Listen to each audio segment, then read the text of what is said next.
శుభోదయం. ఈరోజు ఊరికే కథ చెప్పుకుందాం. కథ పేరు ఊరికే. ఇక కథలోకి వెడదాం. పొద్దున్నే లేస్తూనే కాలకృత్యాలు అయ్యా అనిపించి 2 మగ్గుల నీళ్లు గుమ్మరించుకుని స్నానం అయిందనిపించాడు.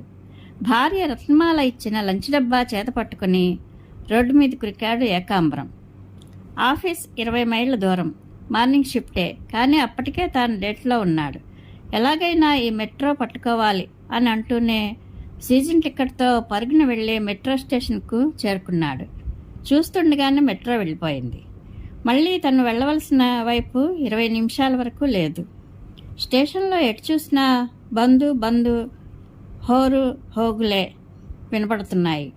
ఏకాంబరానికి ఈ 20 నిమిషాల వ్యవధిలో ఎన్నో ఆలోచనలు.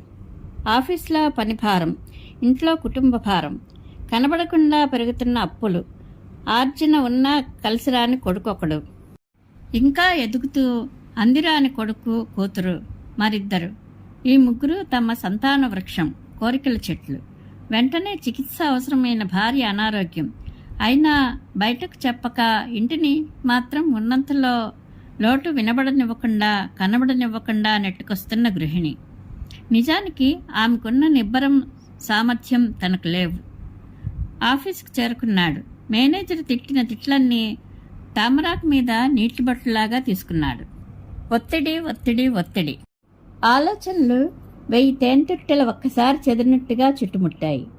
ఇంతలో తాను ఎప్పుడో పెట్టుకున్న పిఎఫ్ లోను 2 లక్షల రూపాయలు మంజూరు అయ్యింది. ఈరోజు విత్డ్రా చేసుకోవచ్చు అని మేనేజర్ నుంచి సందేశం. మనీ విత్డ్రా చేసుకున్నాడు. డబ్బు చేతిలో పడగానే ఆలోచనల కుళాయి ఆగిపోయింది. ఒక నిశ్చయం, ఒక కొత్త ఆలోచన. ఇది అందరికీ పరిష్కారం కాకపోవచ్చు, తనకు మాత్రం ఇదే పరిష్కారం. అంతే. జేబులో నుండి ఫోన్ తీసి రోడ్డు పక్కకు విసిరేశాడు. తన ఐడి కార్డు పడేశాడు. భుజాన ఒక బ్యాగ్, అందులో 2 లక్షల రూపాయలు.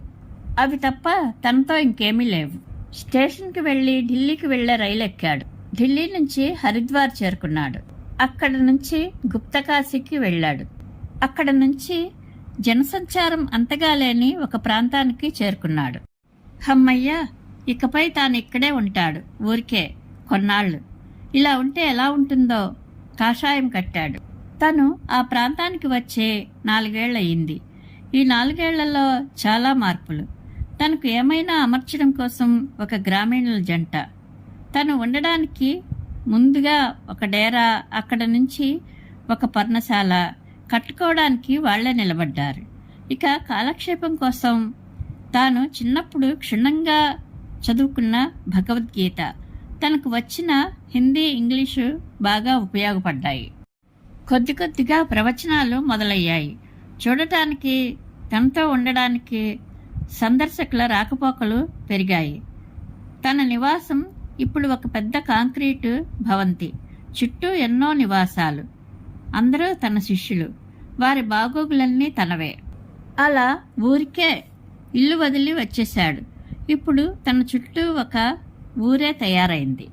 హిమాలయం చల్లగా తెల్లగా నవ్వుతోంది.